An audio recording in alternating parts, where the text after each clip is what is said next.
ব্যারাকপুর শিল্পাঞ্চলে ভাটপাড়া কাকিনাড়াতে গণেশ পুজোর ধুম। জাঁকজমক বিচার করে এখন মিনি মুম্বাই নামে পরিচিত হয়ে গেছে কাকিনাড়া। গণেশ চতুর্থীতে দুর্গাপুজোর মতো মণ্ডপে মণ্ডপে মানুষের ঢল নেমেছে, যা চলবে আগামী শনিবার পর্যন্ত। বেশ কিছু বছর ধরে গঙ্গার তীরে ব্যারাকপুর শিল্পাঞ্চলের অন্তর্গত কাকিনাড়াতে রীতিমতো থিমের প্যান্ডেল করে গণেশ পুজো করা হচ্ছে। আলোর মালায় সেজে উঠেছে কাকিনাড়া।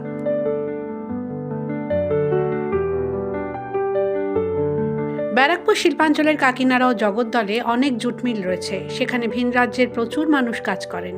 এই শ্রমিকদের অধিকাংশই তাদের পরিবার নিয়ে বসবাস করছেন বছরের পর বছর ধরে।